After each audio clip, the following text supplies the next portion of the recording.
Many marketing experts say building small online communities is the future of marketing. And we all know that LinkedIn is the platform of choice for business. Today in our lesson, we're going to marry those two things and look at how to build an online LinkedIn community. We're going to look at how you build and monetize your community and the 3 essential steps to get you there.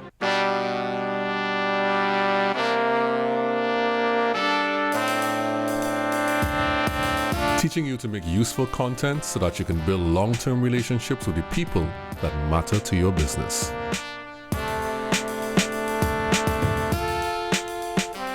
Hello and welcome to the Useful Content Podcast. And today we have a brand new teacher, nay I say a professor in the Useful Content classroom, John Espirian. Hi, John. Thank you very much. That's a lovely description, Juma. Thank you for having me on the show. Delighted to be here. I've been looking at your work for a very long time, and we know each other from LinkedIn. You have one of the deepest set of technical LinkedIn content, from your website to the newsletter to Espresso to the content you share on LinkedIn. How have you been able to gather? I'm amazed. I'm kind of at a loss for words. I'm amazed at how have you been able to gather all that content over the years, because everything is so well connected and laid out and cataloged. Well, I appreciate that. Thank you. I think it's mostly longevity. I've been blogging regularly since 2016. So, when you've been doing something for several years, it becomes easier for it all to compound. I call it a content estate, and I'm paying into that estate every time to build the interest in it. And I've just been really obsessed with learning how LinkedIn works for many years. So I've focused on being known for that topic. And it means I can go really deep with my research and I know what my audience wants. And that's what I've been building on my website and then putting out through my LinkedIn posts and through my email list and now through my paid community. So I guess it pays to focus on one thing for a very long time. You end up building a really big body of work. Yeah, it's a fantastic body of work. I mean, you could just basically ask any question and it can be answered by doing a simple search. I love the fact that that's the case. And today we're going to talk a bit about building a personal brand and trust. And clearly that body of work is reflecting the fact that you've taken time to build this personal brand. In your own explanation, what is a personal brand? Personal brand is the set of thoughts and feelings that are associated with either the perception or the actual experience of dealing with a person or an organization. So it's what you think and what you feel about what a person is going to be like, and then what they're actually like when you deal with them. All of that makes the personal brand. So it's not just what people say about you when you're out of the room, but actually when you're in the room and you experience that and you come away with a feeling, that captures what the personal brand is. For some people, it's really brash and machine gun and right in your face and really energetic. And for other people, it's really laid back. It's really thoughtful, knowledgeable. And, there are a million different types of personal brand out there. Mine is really centered around this idea of being relentlessly helpful, which you will have read about in my book, I know. And so I try and focus everything on that idea. So I think, what does it mean to be relentlessly helpful? And I try and show that in everything I do. So for example, my content is not going to be full of ads and lots of rambling stuff.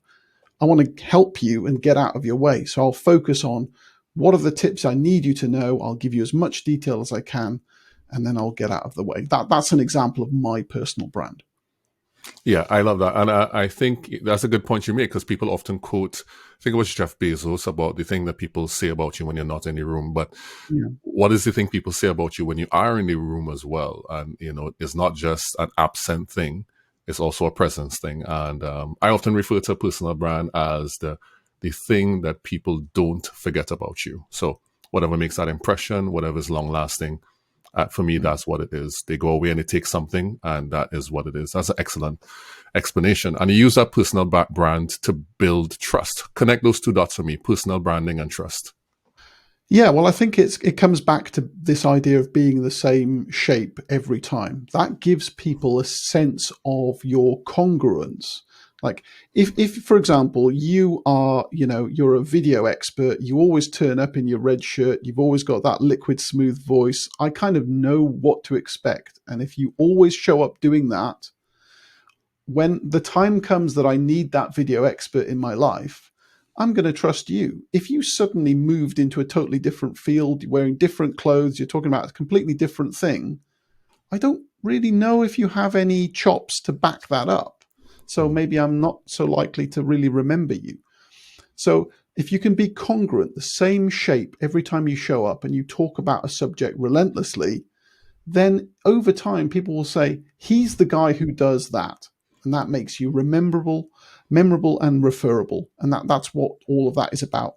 And you have no choice but to be trusted. If I'm going to turn up for 7 years talking about LinkedIn all the time, I probably know what I'm talking about. And people will trust you. Maybe not immediately, but after months or certainly years, there's no option. You give people no choice but to trust you because you put out helpful content. That's what it's all about. Yeah, and you've used that content to build trust at scale. People see your content and now they say, "Oh, this is John. He's never led Mm, us astray before.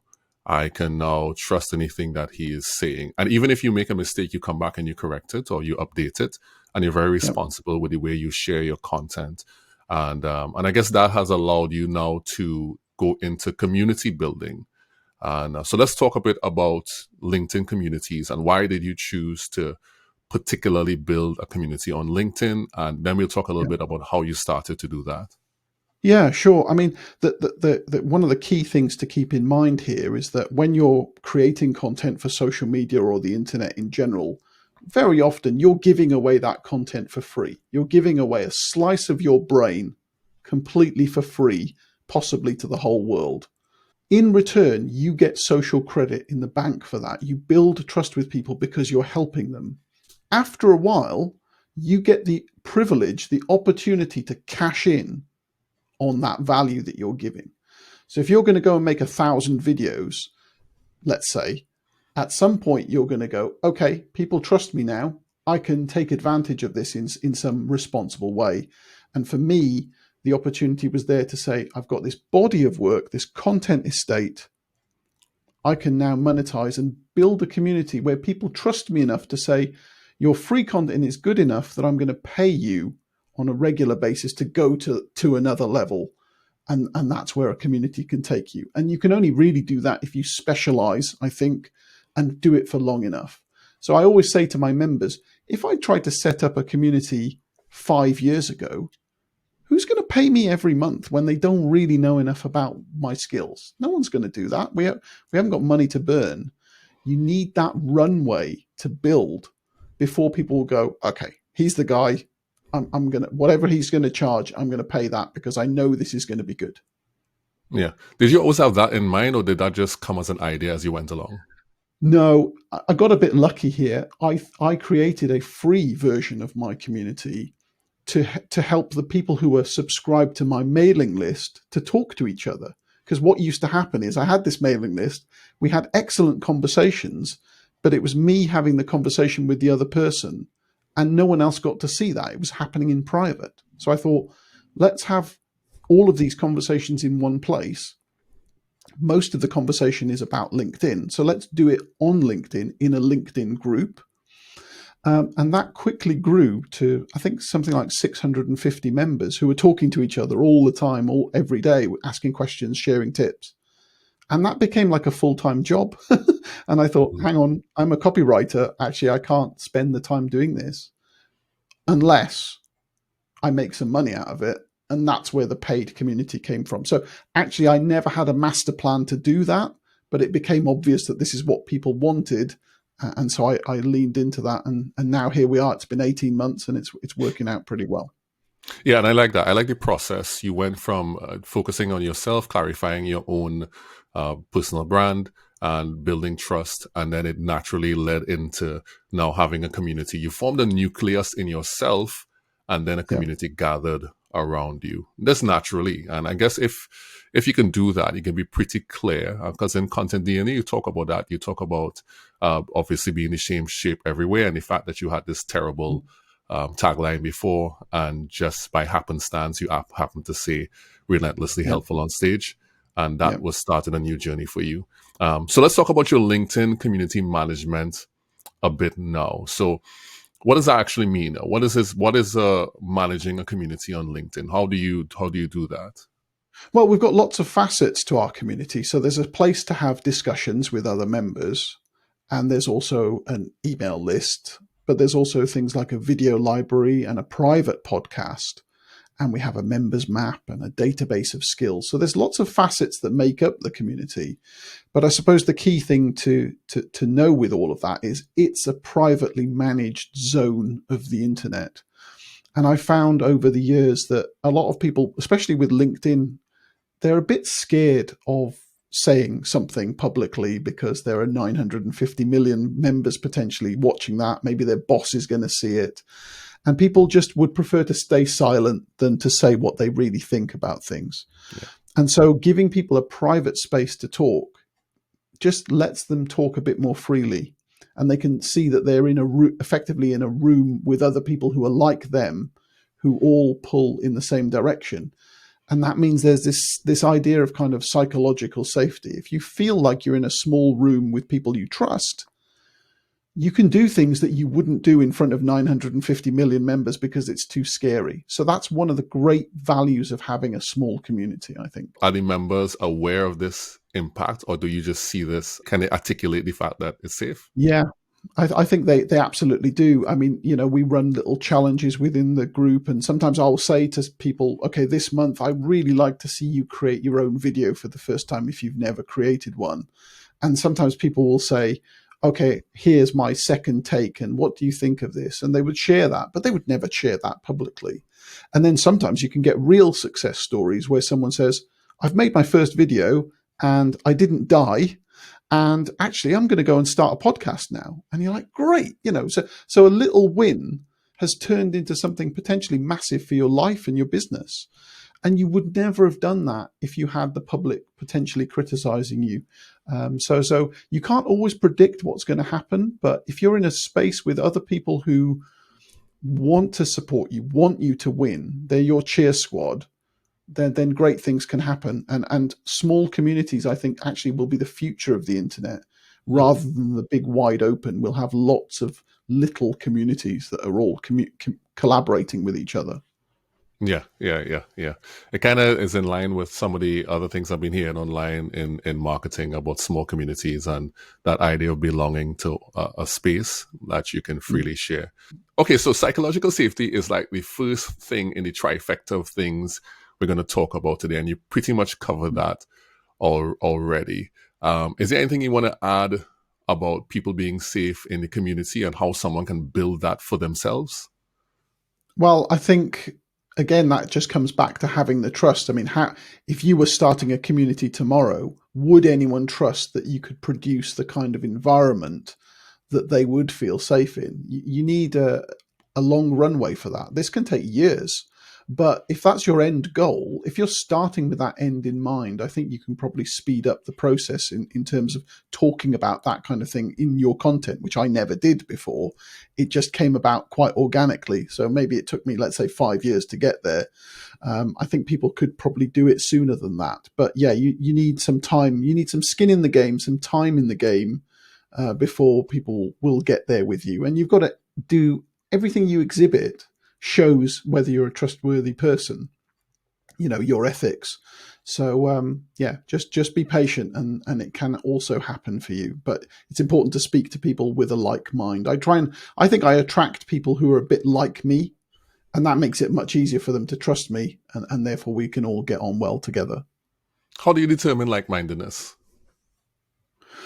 I think it comes down to things like your ethical approach to things. I mean, I've got something called a manifesto on my website where I'll say what I will do and what I won't do. And people can see those things as signals of what kind of person I am. I don't get involved in really hot topic debates. I don't get into any controversial stuff. I prefer to keep things much more neutral and fact-based. So the kind of analytical, pragmatic person, I'm a scientist at heart, so those people can see themselves reflected in me, and we congregate well together then. Yeah. And that's also reflected in your content, which they connect to. Yeah. Yeah, absolutely. I'm not going to write some rambling poetry. It's always going to be data based, and it's going to be short and sharp and clear language and to the point. And people who like that will probably like me. Yeah. Yeah. No broetry or anything of that No, nature. absolutely not.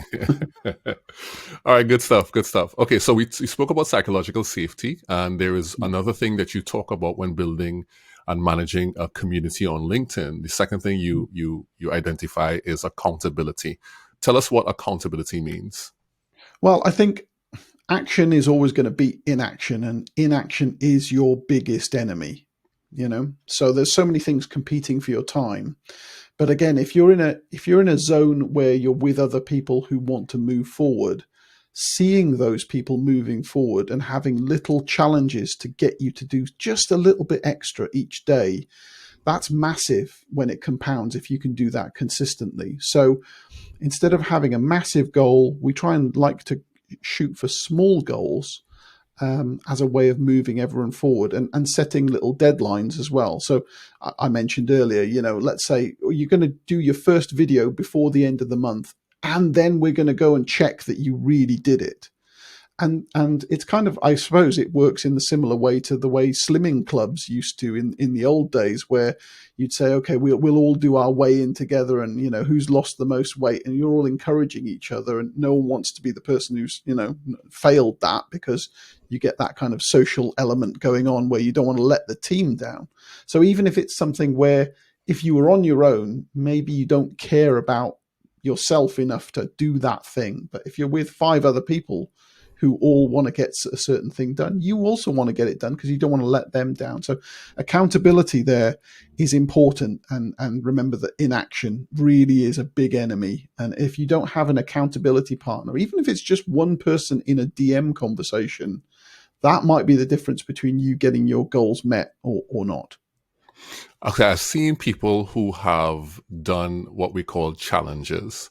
Like, for Mhm. example, they will say, post every day for a year. At what point does accountability have diminishing returns and become stressful? Is that a thing that happens? Yeah, I mean that's a massive goal to take on. I think something like that I probably wouldn't go in for. I'd go for something that's a small win, because I think if you can get a small yes, a small win, that will encourage you massively to want to do a little bit more. So it's almost like, climbing up a mountain in small steps is doable, but trying to jump straight to the top of the mountain is impossible unless you're a superhero, and we tend not to be superheroes. So go for the small wins, small and steady. If you can do it every day, it's the whole consistency thing, then you will get better and your business will improve as a result. But if you don't have that accountability component, you then need to be very personally disciplined to get anything done. So whether it's losing weight, earning a bit more money in your business, if you've got someone cheering you on and keeping you accountable with deadlines, because nothing gets done without a deadline either, that's a really good thing to do. I heard someone talking about the idea of body doubling, which I had never heard of that phrase before, but it's, you both get on a Zoom call and you don't talk to each other. You Oh, just use that to say, I've got 45 minutes and I'm on Zoom with you, but I'm going to be doing the task I said I would do, and you're going to be doing the task you said you were going to do, whatever it is. But we're going to be looking at each other at the same, to make sure that we actually do it. That kind of accountability. I've never actually done that before, but it's a smart idea, because you don't want to let the other person down and sit there and play Candy Crush or something. You've got to do the thing. yeah. And, interestingly, I this week I heard about that same thing. I was listening to a podcast talking about ADHD, and this person who has ADHD was explaining that's what they do in order to get things done. They would body double. They'll go on a call with a we friend, might and we might even have listened to the same thing. I think it was on the Chris Doe podcast. I heard that. So yeah, oh that yeah, sounds yeah, good. that's exactly the same thing. Yeah. Right. So accountability, and I was just thinking about accountability goes both ways. Yeah. So you as John Espirian, you're accountable to your community, and then your Mhm. community is accountable not necessarily to you, but to the wider community. How are you staying accountable apart from to the people? Do you have someone else or a group of people or leadership team that you're staying accountable to? Yeah, I've got small subgroups within my community who I discuss at a more advanced level the strategic side of running the community. So, we all need our own coaches, don't we? And that's kind of what's going on there. So I'm very mindful of that. I mean, ultimately, I judge myself on how many members can I retain and how happy are they within the community. So I'm talking to my customers all the time. This is another great thing about running a community. We always say that if a business succeeds based on talking to its customers, really, knowing what the customers think. All of my customers are my members, so I'm talking to them all day, every day. So it's great. But if people stay and they're happy to pay, then I must be doing something right. And we've got more than 200 members now, so that's going well. But yes, I try and keep myself accountable by always telling my inner circle of what my plans are and moving things forward through there. Nice. Excellent. Excellent. Okay. So we talked about psychological safety. We've talked about accountability. And there is Yeah, a third pillar in this tripod of LinkedIn community excellence mm, called networking. And yeah. I know people will immediately have ideas about what that means. Mm. Let you clarify for me, what do you mean when you say networking? I think it just means building a closer relationship than you would have with people who are just on the wider social network. If you've got a follower on Twitter or a connection on LinkedIn, great. There's a number in a column somewhere. So what? But if you're actually in a community talking to someone a lot and you get on the same Zoom calls with each other and you take part in the same accountability challenges with each other, then you get to know each other. And that means that over time, you actually want to do business with each other, or you want to, more importantly, refer business to each other. So people will come to me and say, do you know an accountant or something? I'm always going to go to my community and say, yeah, we've got one. And here he is. Um, and other members think the same way. They want to support the wider the community by saying, yeah, I know a logo designer, or I know a video expert, or whatever, and we refer business and we just remember each other a lot more. So I think the real gold of LinkedIn isn't selling yourself relentlessly, but building relationships so that other people want to sell you. And if you do that with enough people, your marketing kind of takes care of itself. If I know enough people who like what I do, they're going to tell everyone else, and that is enough to sustain my business. We don't need thousands and thousands of clients. Most of us don't anyway. Maybe we need 10 or 100. If you build enough first level relationships where you're really close to people, then that marketing takes care of itself. So that networking is really important, and you've got to start somewhere. And if you can start with a small community that you speak to every day, it just becomes a lot easier. Yeah, I love that.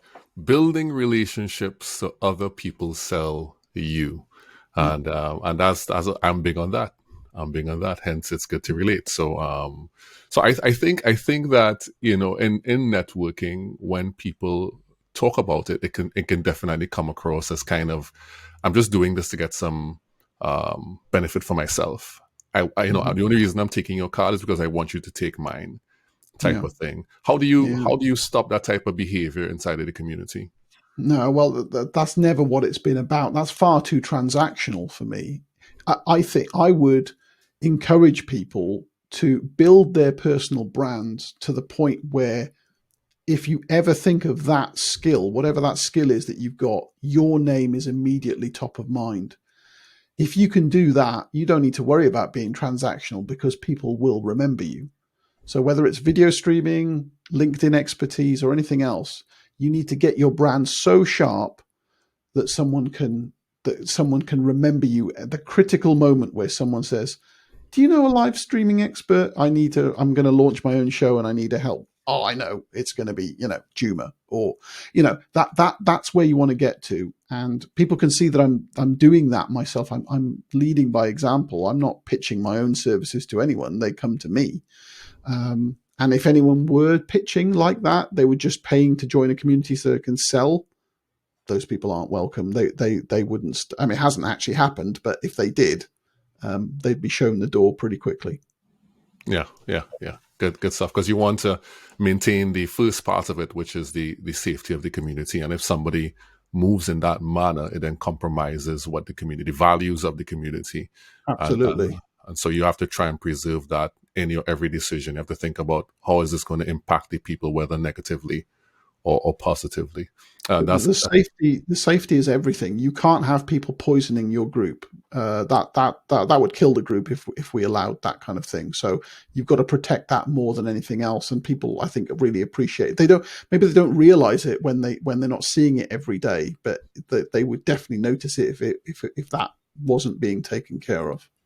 yeah. Was that one of the reasons why you decided to make it a private group apart from the fact that you need to get paid for it? Was it for that safety part of it? Well, I mean, I would happily have left it as a public group, but the thing is, it was just taking over my life. There was so much activity. It was actually a respectful place, but they were so busy that I had to stop my other work to attend it. So that's why it had to become a paid gig. And when I did that, we went from 650 members down to 120 members straight away because of that. So, 5 out of 6 people left because they didn't want to pay. And that's fine. I think that will happen to anyone who tries this model will probably find the same thing. However good your service is, not everyone is willing or ready to pay for it because they think they can get it all for free on Google. And, often you can, but relationships you can't get for free. And psychological safety you can't get for free, and there's some value to be paying for those things. And we've talked about 3 of the benefits of the 3 of the struts of community. Those aren't the only things. We're only talking about those because we're a bit limited on time. We can't talk for hours and hours. But the chances to do collaborative content together. That's the kind of thing you can do when you build trust. You can go, let's write this blog together. Let's get on this video together. Let's do a podcast together. You can give your members discounts. You can give them exclusive news behind the scenes that maybe you wouldn't want to tell the whole world. So all sorts of other benefits for being in a safe private space as well. I have to admit, I was one of the people who opted out. Not because I Well, there don't you love go. it's just confession time. Confession time, everyone. John has forgiven me, clearly because he's on the podcast. But yeah, I really wanted to be a part, but there's so much output, and sometimes that happens. You have so much output in different areas. Be a good And thing. the thing with the private content that some people don't realize as well is because it's behind a paywall effectively, you might think, oh, I'm not producing as much content. Actually, I'm producing more content than I ever have. It's just that 2/3 of my content is for my paying members, and 1/3 of my content is for the public. So I'm still putting lots of stuff out there, but you're only seeing 1/3 of it. Mm. And now that I'm running my own conference, we're just trying to bring together all the nice LinkedIn specialists from around the world and all the people who really like LinkedIn and want to just get to the next level. And I think nothing really beats meeting people in person. Everything we've spoken about is an online community at the moment because I've got members in Australia, in North America and Europe and all sorts. But actually, shaking people's hands, giving them hugs, being in the same room and learning together, I think that's a potentially lifelong relationship you build there if you get it right. So we're branching out into that, and we'll see how well that goes next March in Birmingham. Mm, mm. Would love to see that in person. Thinking about it really, really, I am. Okay, so interestingly, your desire to bring all of your, let's say, a Friday shout. For those who don't know, every week Mm. John identifies a person. Let me just say a person on LinkedIn that he thinks has value, and he puts them in the Friday Shout Club. I'm part of that club. And something you said a couple of years back was that you wanted to have this gathering of Yeah. the Friday Shout Club together. That predates the Uplift conference, and it predates the community as well, which is really what I wanted to say. When you said that, did you have any inkling in your mind that it would manifest in this way in the future? I think manifest is a good word for this. It was just a dream. I didn't know if it was going to be possible, but I think if you write something down, it's much more likely to happen than if you just keep it in your head. So at that time, I remember actually writing that tweet. I think we had 130 members of the Friday Shout Club, and it was February 2021 when I wrote that tweet. And I just said, one day I'm going to get all these nice people together. And I thought, well, but they're all around the world. I mean, how could I possibly do that? And then, of course, the community came around, and I've really, really gone deep on LinkedIn. So all of the people who are going to be speaking at my event are in the Friday Shout Club, and a lot of the people who are going to be in the audience are in there too. So it's not quite a Friday Shout gathering; it's a LinkedIn expertise thing. But there's a lot of crossover. But yeah, I'm not really a spiritual person in any way, shape, or form. But I thought, if I write this down, maybe there's a chance that I can remember this day and come back to it in the future and really make it happen. And yeah, we're 6 months away from it really happening. Faith plus works, right? You do stuff, you have a thought, but then you do stuff. Right. You're Definitely. absolutely right. It's just writing it down on its own is not, is not going to, it's not a magic wand, is it? You've got to work really hard to make it happen. But I think if you don't set out what your goals are, or some kind of plan, then you're just relying on luck. And I think I've had a lot of luck to get to where I am, but it's not just luck. There's a lot of hard work too. Yeah, absolutely. 100%. That's lovely. Is there anything you want to add again to the people about community building that you think is important to know? I know you mentioned collaboration, you mentioned different things earlier on, but is there any final thing that anyone who wants to build a LinkedIn community that they should know that's very important that we missed out that you want to add now? I think I would just go back to something I've said in the book, which is really make sure that if your friend or colleague were to describe you, they would be able to describe you in just a few words, 4 or 5 words. If you can get to that point and you keep reinforcing that message, you will attract the people who are like-minded, and that's the beginning of a community. But you've got to get that thing really nailed first and not waver from it. So if you can do that, then you're on the right course. Perfect. Excellent. Great way to end. John, please tell the people where they can find you online. Thank you. If you search for Espirian, you'll find me on LinkedIn and on my website.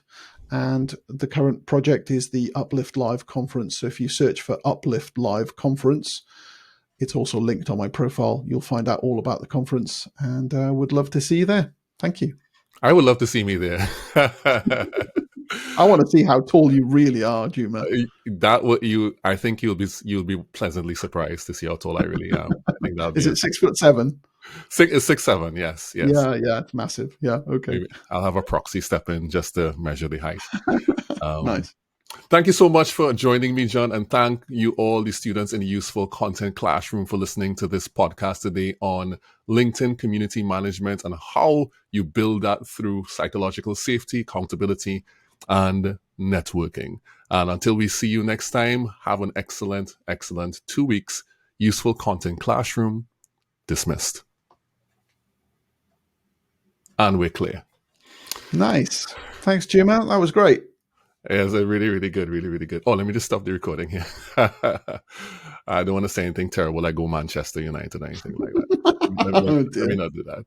The Useful Content Podcast is brought to you and produced by Relate Studios. You can see the work we do on our website at relatestudios.com. If you like what you've heard on the podcast today, please follow and come back in 2 weeks for another great episode. And if you want to get more useful content in between that, you can follow me, Juma Bannister, on LinkedIn and on Twitter. We all know it's still Twitter. See you soon in the Useful Content Classroom.